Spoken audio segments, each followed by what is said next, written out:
Bom dia, turma. Então, hoje a nossa aula vai ser sobre especialidades odontológicas.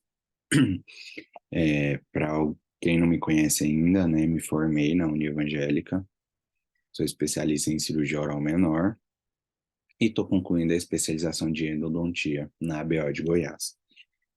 Trabalho, né, nas unidades da Amor e Saúde, tanto na do Centro quanto a da Jaiara, e no consultório, né, no Instituto Império. Então, pessoal, hoje a aula de hoje vai ser sobre especialidades odontológicas. Eu preciso que vocês saiam dessa aula conhecendo, né, sabendo identificar o que é cada especialidade, o que cada um compreende, o que cada especialista faz, tá? Diferentes formas de tratamento dentro da mesma especialidade e os riscos em potencial que essa especialidade pode oferecer. Então, primeiro, vamos começar falando da dentística, né? Procedimentos mais comuns da dentística. A dentística ela é dividida em três ramos, tá? Dentística estética, restauradora e preventiva.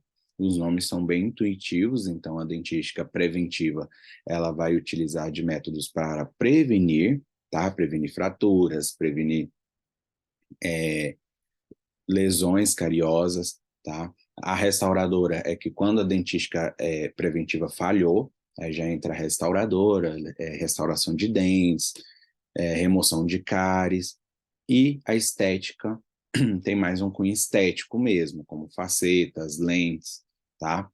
Então, procedimentos mais comuns, lesões de cárie incipiente, restaurações direta, clareamento, colagem de fragmentos, transformação estética do sorriso e microabrasão. O paciente chega para a gente no consultório dessa forma. Aparentemente, a gente tem, né, clinicamente, a gente olha lá no paciente, tem essa conformação, aparentemente tá ok, né? Só uma pigmentação de sulco, mas nada que justifique um procedimento restaurador. Só que aí a gente pede o exame de imagem, e o exame de imagem vem evidenciando essas lesões, tá? Isso são lesões de cárie, mas são lesões em esmalte. Lesões em esmalte não é tratável ainda, tá? Porque o esmalte é uma estrutura que cobre o dente, que cobre a dentina, então há possibilidade de restauração desses dentes somente com métodos preventivos, como utilização de flúor, por exemplo, tá? E ainda o paciente chega dessa forma no consultório, com o dente quebrado, tá?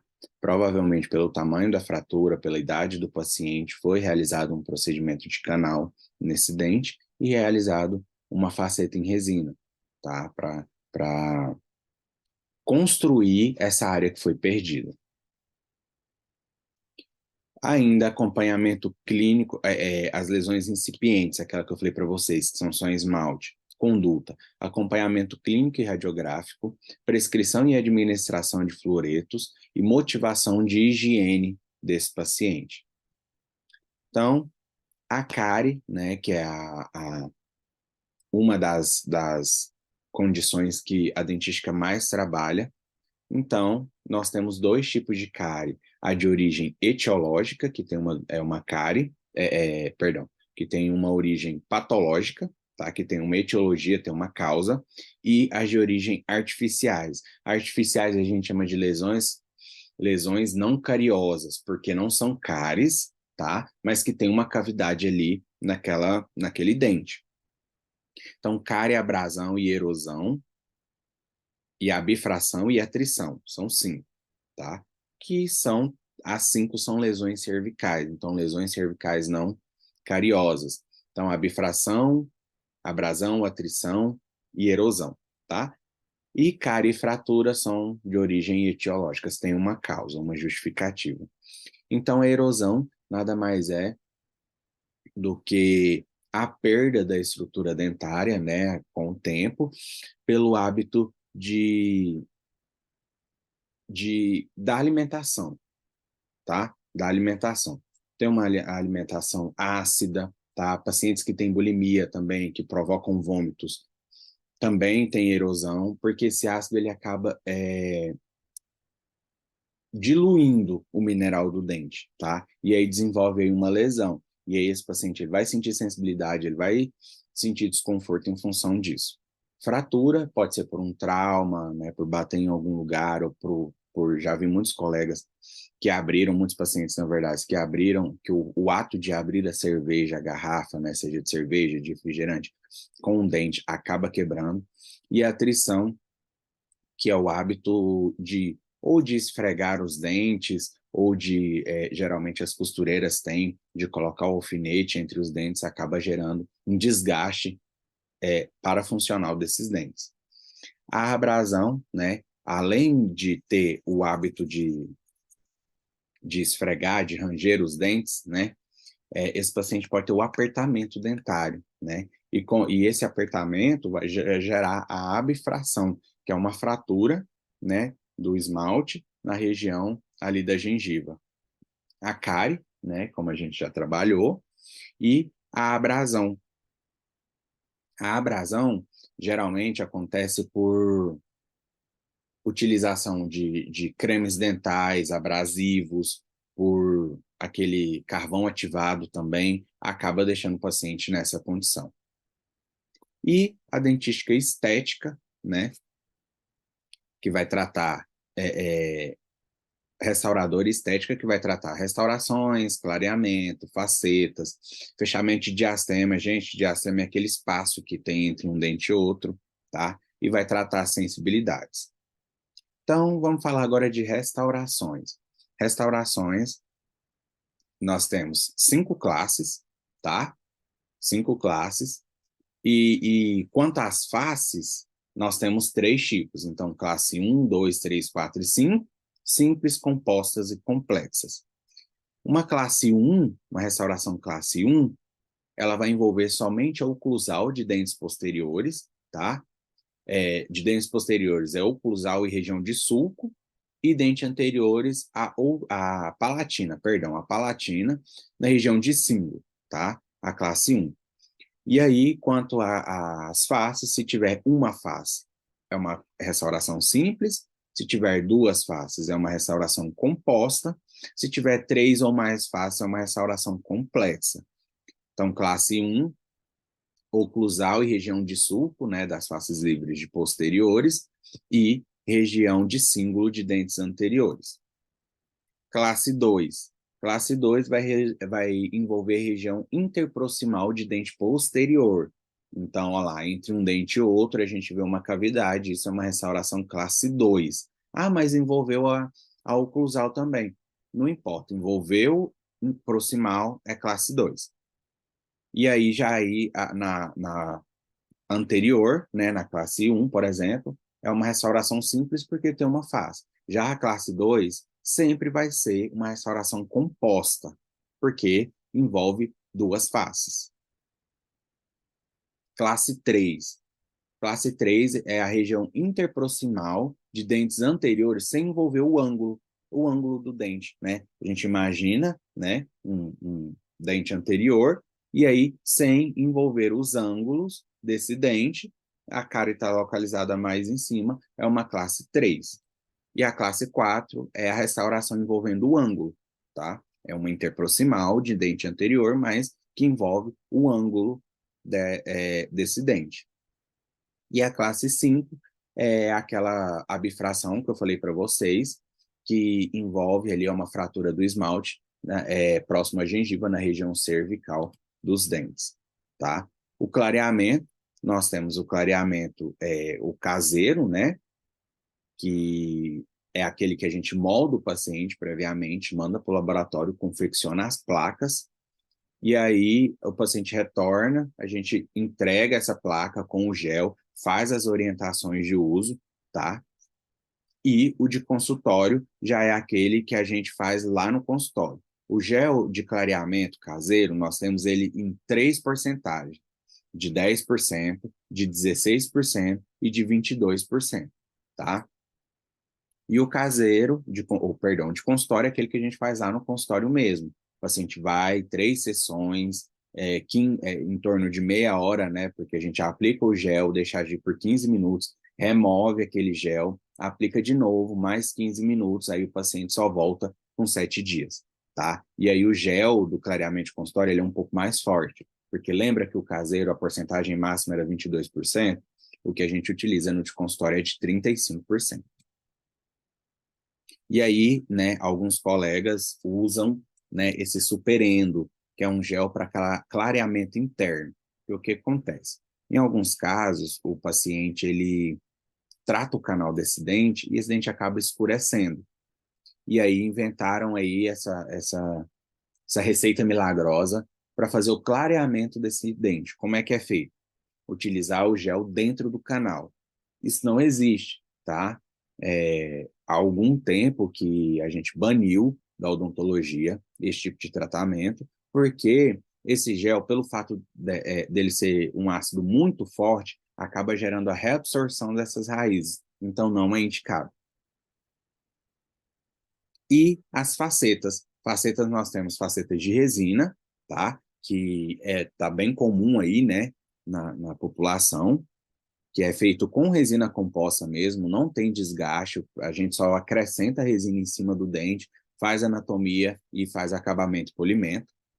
E nós temos as facetas de porcelana. As facetas de porcelana também é bem comum, tá? Só que é um pouco mais invasivo, porque tem preparo, tem desgaste da estrutura dentária, e a gente molda e manda para o laboratório vai produzir essa porcelana em cima do preparo que a gente fez, e a gente só cimenta.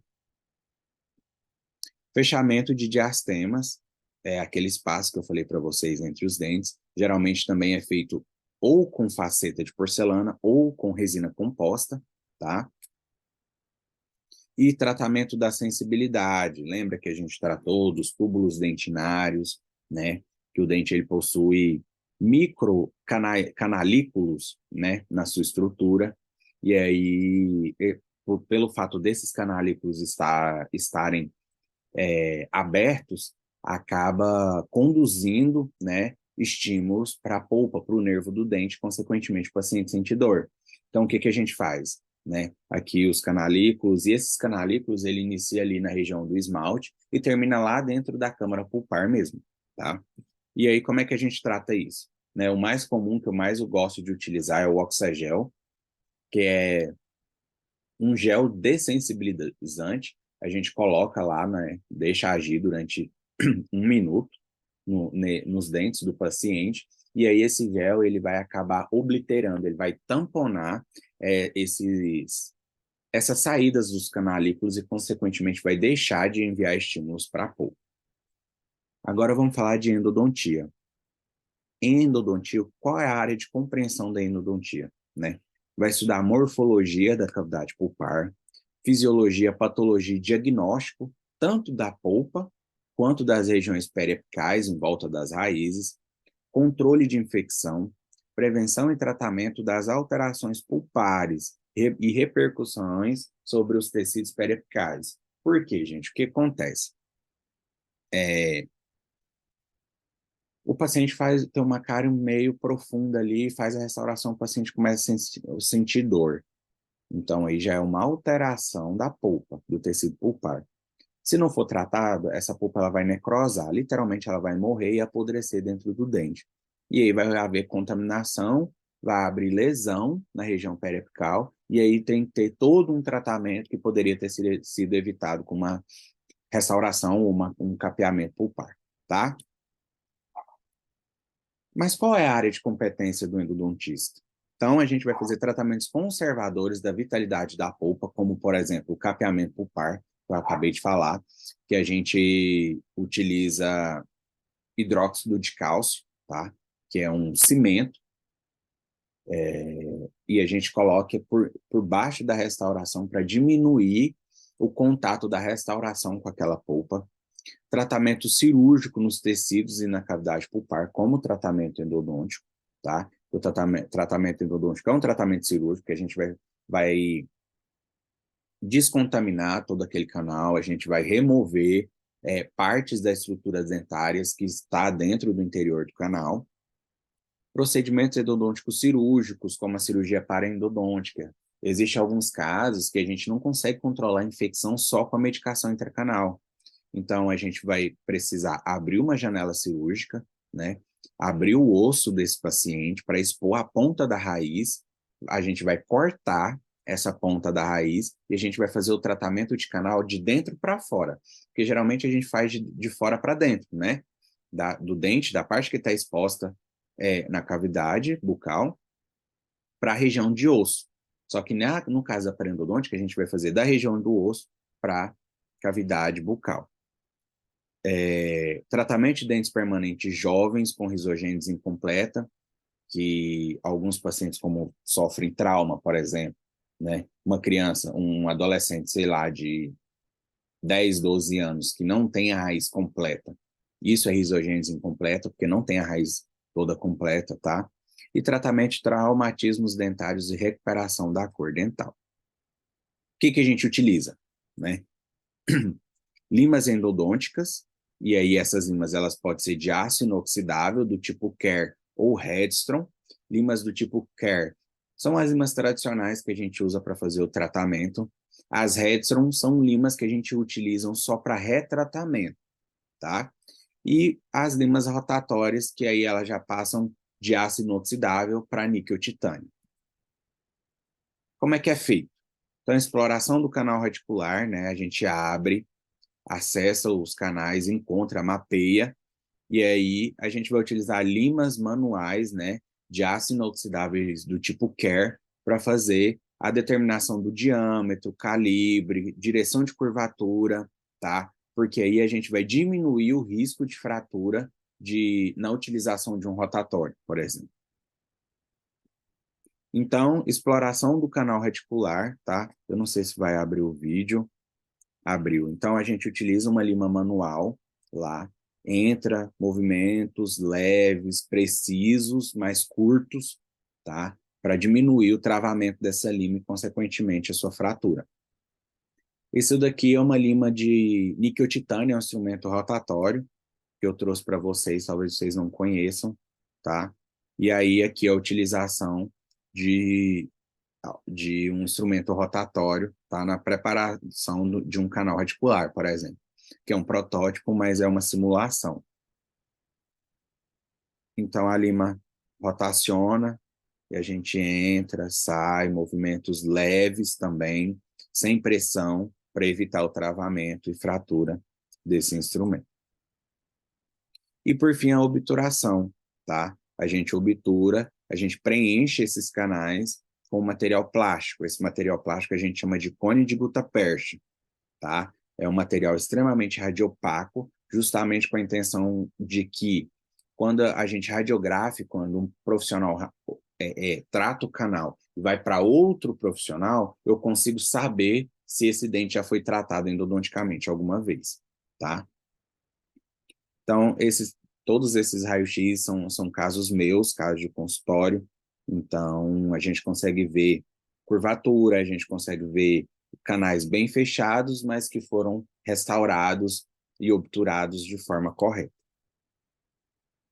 Periodontia, o que vai estudar a periodontia? Gente, o periodontista ele vai preservar as estruturas, né, tanto de suporte quanto de sustentação desse dente. Então, é gengiva, osso, cemento e ligamento periodontal, tá?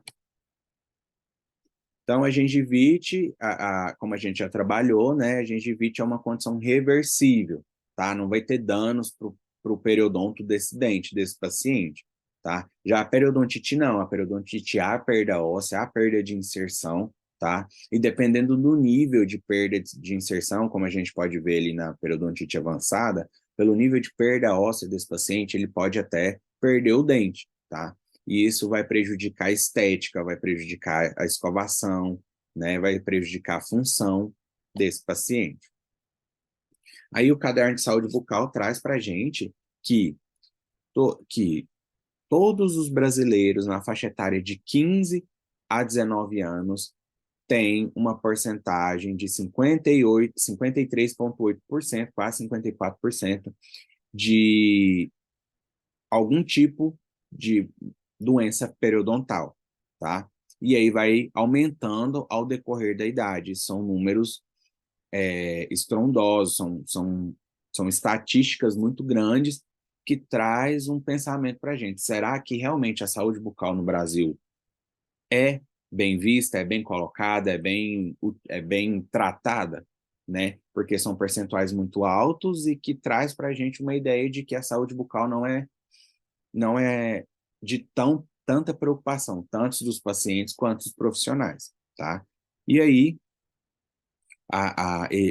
o governo, né, as prefeituras, com o Estado e a esfera federal, estão em constante vigilância, né, para os sinais de risco em saúde bucal, então social, falta de acesso à escovação, né, sangramento ou secreção gengival, algum tipo de comprometimento sistêmico que pode levar a algum tipo de doença periodontal, tá? Algum tipo de agravo na saúde bucal desse paciente. As ações de promoções de saúde, né, intersetoriais e educativas. Intersetoriais são ações, né, que envolvem vários profissionais, como médico, enfermeiro, dentista, e ações educativas, né, na escola, são aquelas ações que faz um postinho para gestante, para idosos, para tentar diminuir esses percentuais. E travou. Aí, foi. Então, de alguns anos para cá, vemos a medicina periodontal, né, como um conceito interessante, fazendo ligações entre problemas bucais e comprometimentos sistêmicos. Como eu passei para vocês naquela aula, né, falando sobre periodontia, que algumas bactérias de origem bucal desenvolvem comprometimento sistêmico, como aterosclerose, como endocardite bacteriana, tá? Sabe-se que a bactéria da boca podem pegar uma carona na corrente sanguínea e causar danos em outras partes do corpo. Isso muda toda a visão que temos do paciente e torna a anamnese uma ferramenta importantíssima, porque você só vai descobrir se o paciente tem algum comprometimento sistêmico, tem algum risco em potencial, pode ser que até tenha, você descubra na própria anamnese que o paciente tem problema periodontal quando ele fala para você que o dente dele está mole, tá? E aí a gente começa a investigar para chegar no ponto que a gente precisa. Então, fora as doenças, a pério também cuida dos problemas estéticos da gengiva. Faz cirurgias pré-protéticas, né, como aumento de coroas, que preparam o dente para receber uma prótese e cuida de algumas urgências, como abscessos e gengivas ulcerativas necrosantes, que a gente também já trabalhou, né, no módulo que eu falei sobre periodontia, mas tanto a periodontite quanto a gengivite, né, ulcerativa necrosante, são condições de infecção, né, bacteriana, e que leva ao paciente um desconforto, uma dor, ou dores fétidos, mau hálito, tá? E que, se não cuidar, pode gerar um comprometimento sistêmico muito grande desse paciente. E aí, quando ele fala, né, cirurgias estéticas, é simplesmente o aumento de coroa clínica, que é a gengivoplastia, tá? A gente vai remover parte dessa gengiva para deixar mais harmônico o sorriso dessa pessoa. E ortopedia e ortodontia facial. Existem ortodontistas que não são ortopedistas, tá? E existem ortopedistas que também que não são ortodontistas, mas é muito raro, tá? Geralmente o ortopedista, ele é ortodontista também. Porque ele vai fazer o quê? Ele vai corrigir a posição dentária e corrigir os arcos dentários superiores e inferiores, tá? Para além de produzir uma harmonia facial nesse paciente, vai trazer melhoria funcional, melhora da fala, né, da fonética, diastemas, correção de mordidas, enfim. E aí, né, correção das posições dos dentes e dos ossos maxilares, que eu falei para vocês, que correção dos dois arcos, né, superiores e inferiores, e aí pode ser feito com aparelhos fixos e móveis.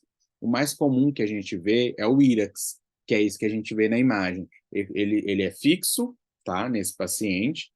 Geralmente a criança, quando tem o palato, né, que é o céu da boca do paciente, ele é atrésico, e aí a gente coloca, cimenta esse aparelho e todo mês a gente dá uma volta, um quarto de volta. para expandir o palato desse paciente. Com essa expansão, os dentes eles começam a se alinhar em posição correta, tá? Principais fatores que levam o paciente a procurar um ortodontista: falta de espaço, né, para caber todos os dentes permanentes, mordida profunda, aberta ou cruzada, respiração bucal, dentes tortos, né, ou fora de posição, diastemas, perda precoce ou retenção prolongada dos dentes de leite, porque é muito comum também a gente ver o dente permanente nascendo atrás, né, ou na frente do dente descido, do dente de leite. Hábito de sucção de dedo ou de chupeta, tá? Dificuldade na mastigação, articulações que emitem ruídos, falta de proporção entre os maxilares. E aí nós temos 3 ramos na orto, né? A preventiva, a interceptativa e a corretiva. A ortopreventiva, ela vai prevenir que aconteça alguma coisa com aquele paciente que vá prejudicá-lo futuramente. Como, por exemplo, na imagem da direita, a gente vê um mantenedor de espaço, que esse paciente ele perdeu esse dente precocemente, e aí para esses dentes não desalinharem e o permanente, quando vier, não perder ali a noção e erupcionar em outro lugar, a gente coloca esse mantenedor de espaço para prevenir um desalinhamento dentário. Ou, nesse caso aqui, para ajudar o paciente a perder o hábito, né, de sucção de dedo, sucção de dedo. A gente coloca essa grade, esse freio palatino, né, essa grade palatina, porque o paciente ele não vai conseguir mais colocar o dedo na boca. E aí logo ele vai perdendo esse hábito até chega num ponto que a gente pode fazer a remoção. A interceptativa, tá? Que é quando já aconteceu ali algum fato que ele ainda não precisa ser corrigido, mas precisa ser feito alguma coisa para poder evitar que futuramente precisa ser corrigido. Então, a gente utiliza o IRAX, né? O IRAX é o mais comum da fase interceptativa, e a corretiva, quando passou da fase preventiva, passou da interceptativa, agora a gente precisa corrigir, tá? E aí o mais comum são os aparelhos fixos. Podem ser na face tanto vestibular quanto lingual. Alguns pacientes não gostam na face vestibular por questão estética, e a gente coloca na face lingual. Só que na face lingual vai demorar mais tempo, vai durar mais o tratamento, e esse paciente vai sentir desconfortos maiores. Então, primeira etapa, alinhamento e nivelamento, né? São realizados com correções, giros e etc., para condições anormais dos dentes. Depois, correções transversais, tá? Essa etapa é a primeira correção realizada. Então, tem que ser feito com um aparelho específico, né? Porque ao ser instalado, ele vai descruzar os dentes e começar a corrigir o problema identificado. Correção sagital, avaliação da relação existente entre as arcadas superior e inferior. As verticais, quando o paciente possui diferença de encaixe na mordida na região anterior. E finalização, quando o ortodontista dá o início ao posicionamento das raízes e refinamento do quadro, caracterizado como a mais trabalhosa e mais demorada, aproximando-se da posição final. E aí a final vai ser a contenção. Então, vai remover o aparelho e utilizar de formas para conter ali, para ficar daquela forma estável. Pode ser contenções fixas ou contenções móveis, que são aqueles aparelhos móveis. A manutenção do aparelho ortodôntico é fundamental para um tratamento de sucesso. É através dela que nós podemos colocar força sobre os dentes e, com isso, fazer com que eles se movimentem até ficarem alinhados. Sendo assim, podemos afirmar que o não comparecer a uma consulta de manutenção podem afetar e muito o resultado do seu tratamento. Entre os problemas, podemos citar o atraso no tratamento, uma vez que a força deixará de ser aplicada, se não houver a substituição dos elásticos a cada 21 dias, os acessórios perdem a força e começam a degradar, podendo desencadear um problema periodontal em função do acúmulo de placa bacteriana. Gente, A única coisa que o paciente precisa fazer durante um tratamento ortodôntico é manter regularmente as consultas ao dentista. Por quê? Porque com o tempo, né, como o próprio esse trecho traz para a gente, depois de 21 dias, o aparelho só vai servir para acumular resto alimentar. Só. Ele não tem mais função, tá? Então, alguns pacientes vão de 3 em 3 meses e aí atrasa o tratamento. Ah, mas o dentista falou que eu ia usar 1 ano e eu já tenho 3 anos que eu estou com isso. Mas você vai todo mês ao dentista? Esse é o questionamento, tá? E vou deixar aqui o QR Code, tá? Vocês aproximem a câmera do celular ou podem entrar pelo site mente.com, coloquem esse código lá, tá? E aí, não, melhor, vou fazer diferente. Anulem esse questionário do fim, vou fazer diferente. Vou mandar para vocês, eu preciso que as salas se dividam em dois grupos, tá? E aí, nesses dois grupos, vou mandar no grupo cada especialidade e vocês vão falar de uma por uma, tá? Aí, primeiro eu preciso que vocês dividam a sala em grupos e eu vou fazer a divisão para esses dois grupos, tá? E aí, essa semana e a semana que vem, vocês vão apresentar, tá? Amanhã, segunda-feira, eu preciso receber 2 vídeos, tá? Não vai ter aula, mas eu preciso receber 2 vídeos, tá? Cada uma, cada um de uma especialidade diferente. E aí, vou mandando no grupo e a gente vai conversando, tá bom? Bom final de semana, tudo de bom para vocês, tá? Lembrando que qualquer dúvida, qualquer coisa, podem me mandar mensagem no WhatsApp, tá? Que vai ser um prazer responder vocês. Então, é isso, gente. Bom final de semana para vocês e até mais.